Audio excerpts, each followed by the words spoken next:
तो ये संभावना बच्चे के मन में विकसित की जाती थी और जब वो शारीरिक रूप से तैयार होती थी तब उन्हें विदा किया जाता था। क्योंकि इस देश में, इस संस्कृति में कोई व्यापार नहीं होता, कोई शादी नहीं होती, कोई बच्चा नहीं होता, कोई परिवार नहीं होता। हर चीज सिर्फ आपकी मुक्ति पाने का एक साधन है। आप शादी इसलिए करते हैं क्योंकि आप उसका इस्तेमाल अपनी मुक्ति के लिए करना चाहते हैं। आप बच्चे पालते हैं क्योंकि आप उसका इस्तेमाल अपनी मुक्ति के लिए करना चाहते हैं। आप सन्यासी इसलिए बनते हैं क्योंकि आप उसका इस्तेमाल करना चाहते हैं। चाहे आप जो भी करते हैं, सब कुछ आपकी मुक्ति और मुक्ति के लिए होता है। तो इस वजह से वो एक लड़के और लड़की को इस तरह से पालते पोसते थे कि 4-5 साल तक वो एक दूसरे को देखते नहीं थे, पर उन्हें यह विश्वास दिलाया जाता था कि जब वो मिलेंगे तब कुछ होगा। एक बच्चे के दिमाग में ये इतनी बड़ी संभावना बन चुकी होती थी। कुछ का मतलब वो नहीं है जैसा आजकल के नौजवान सोच रहे हैं। कुछ का मतलब बस एक ही चीज़ है और कुछ नहीं, ठीक है।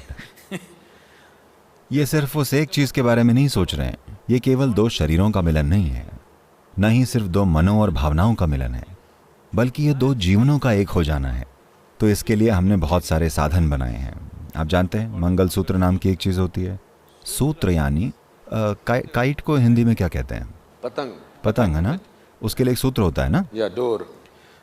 तो अगर आपके पास सही किस्म का सूत्र होगा तो आपकी पतंग उड़ेगी। तो मंगल सूत्र बस यही है कि इसे एक खास तरह से तैयार करते हैं। ये एक ऊर्जान्वित धागा है और आपको इसे हर साल बदलना होता है। जिसको पता है कि ये क्या है, वो आपको एक जीवन सूत्र देता है जो पति और पत्नी की ऊर्जाओं से इस तरह से मिले कि उनका सिर्फ तन, मन और भावनाएं ही नहीं, बल्कि उनका जीवन एक दूसरे में बन जाए।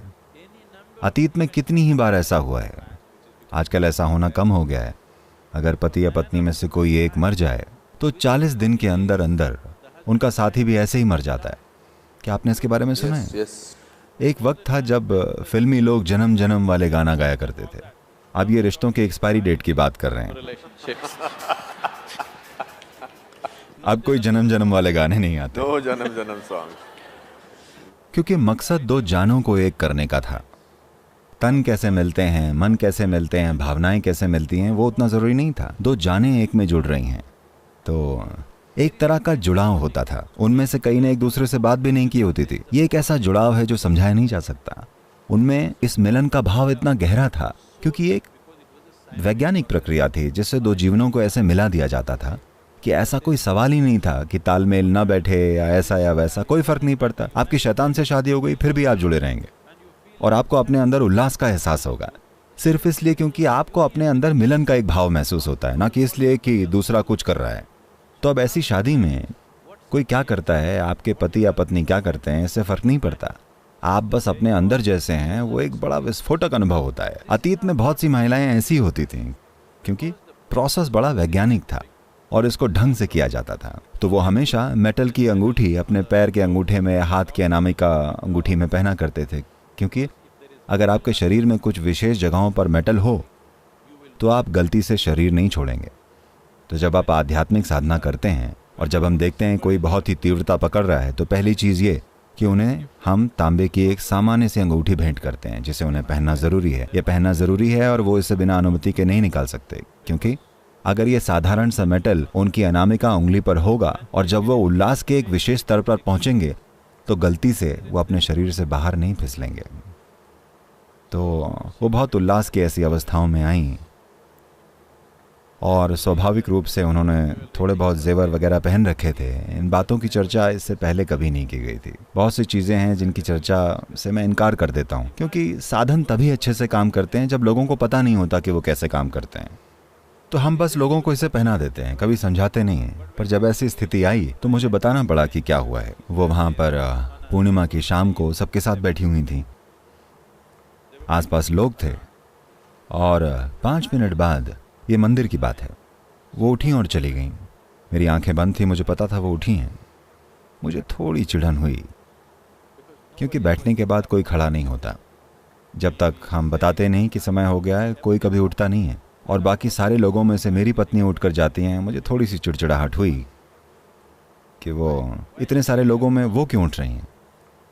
फिर मैंने नज़रअंदाज किया और बैठ गया। 5 मिनट बाद वो आईं और बैठ गईं। अगले 7-8 मिनट में वो बस ऐसे ही चली गईं।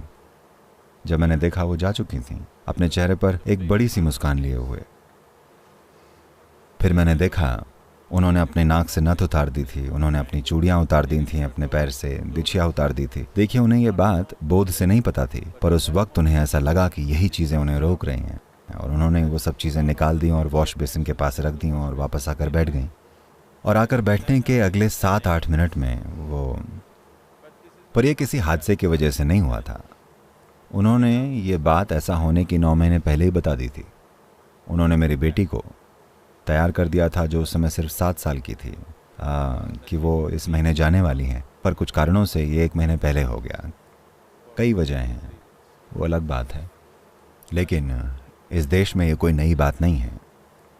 कितने ही योगी बस बैठ जाते हैं और सबको बता देते हैं और अपना शरीर छोड़ देते हैं, और वो आध्यात्मिक साधना में कोई बहुत गहरी उतरी हुई नहीं थी।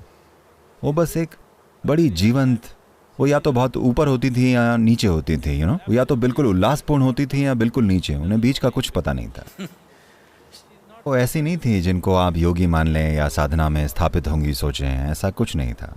वो बस बहुत ही जीवंत इंसान थे, और बस यही चाहिए होता है कि आप जीवंत हों, बस यही चाहिए होता है। ऐसा नहीं है कि आपको ये और वो पता होना चाहिए, आप बस 100% जीवंत होने चाहिए, बस इतनी ही योग्यता की जरूरत होती है। और उन्होंने उस तरफ काम करना शुरू किया। 9 महीने पहले सबको बता दिया। हमने बहुत तरीकों से उन्हें रोकने की कोशिश की कि ये धीमा हो जाए, पर जो होना था वो हुआ। हाँ जी, प्लीज। ईशा योग केंद्र कोयम्बतूर में आपकी पत्नी की समाधि के पास एक तस्वीर है जिसने मुझे रीढ़ की हड्डी तक कपा दिया था। मेरी समझ में वो विशुद्ध परमानंद की भावनाएं थी। कोई जीवन में परमानंद की ऐसी ऊंचाइयों को कैसे छू सकता है? देखिए, यहाँ मौजूद हर जीव खुशी के लिए सक्षम है, आनंदमय होने के लिए सक्षम है, परमानंद में होने के लिए सक्षम है। दिक्कत बस यही है कि वो इसको बनाए नहीं रख पाते। समस्या कायम रख पाने की है। सभी ने इन सब के कुछ पल जिए हैं, पर वहां बने रहने के लिए, वहां होने के लिए आपने जरूरी बुनियाद नहीं बनाई है। देखिए, अगर एक दीवार हो और आप कूद सकते हैं और दूसरी तरफ झांक सकते हैं, या आप ट्रैम्पलिन पर उछल सकते हैं और थोड़ी और देर तक झांक सकते हैं, पर आप नीचे आ जाएंगे। पर अगर आप एक सीढ़ी बना लें जो कूदने जितना रोमांटिक नहीं है, पर अगर आप ऊपर चढ़ गए तो आप दीवार पार कर जाएंगे। इनको अलग अलग नाम देने के बजाय आनंद, परमानंद या ये और वो, मिठास, सबसे ऊंचे दर्जे की मिठास हर इंसान को बस यही चाहिए होता है। अगर आपका शरीर मधुर हो तो हम इसे सेहत कहते हैं। अगर ये बहुत मधुर हो तो हम इसे सुख कहते हैं। अगर आपका मन मधुर हो तो हम इसे शांति कहते हैं। अगर ये बहुत मधुर हो तो हम इसे खुशी कहते हैं। अगर आपकी भावनाएं मधुर हों तो हम इसे प्रेम कहते हैं।